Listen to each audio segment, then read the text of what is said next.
dies at age 95. What's happening, everybody? I'm Tyrone Bowman. This is Tyrone Bowman Tonight. According to National Public Radio, Frank Borman, who commanded two early NASA missions, including the first to orbit the moon, has died at age 95. In a statement, NASA said Borman died November 7 in Billings, Montana, after a stroke. His death comes a week after fellow astronaut Ken Mattingly died. Borman was NASA's oldest living astronaut, who was best known for his no-nonsense demeanor and who cared more about beating the Soviet Union in space rather than personal glory.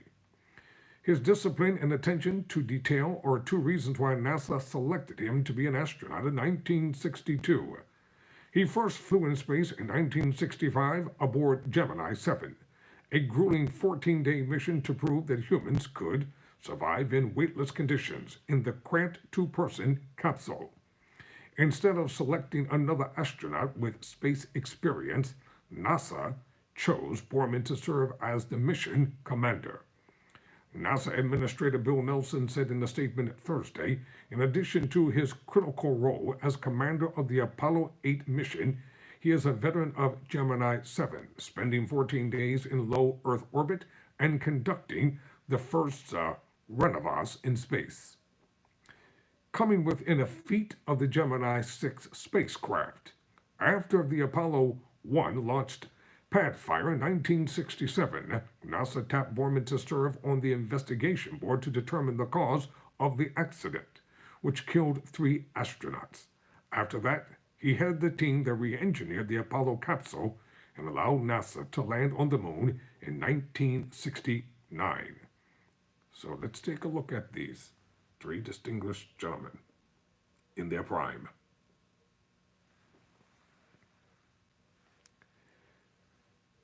So when it was time for NASA's boldest mission, Apollo 8, there was little doubt that Borman would command it. It was daring, the first time humans left low Earth orbit and went to the moon almost 250,000 miles away.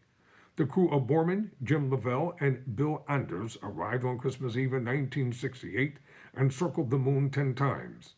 The world watched in awe during live TV broadcasts that showed the cratered and forbidding lunar landscape and listened in as the astronauts read a passage from the book of Genesis.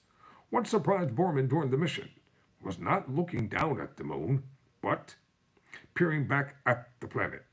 The Earth was the only thing in the world in the universe that had any color. Everything else was black and white, but the Earth was beautiful, and white and brownish continents. That was the most impressive sight for me of the entire flight, Borman remembered. The mission captured the famous Earthrise photo, showing the Earth rising above the barren and gray moon. In a 2018 NPR interview, Frank Borman said so much was riding on the flight, and it rested on him as commander to make sure nothing went wrong. My concern was that somehow the crew would screw it up. I didn't want us to be the ones that. I wanted us to do everything perfectly.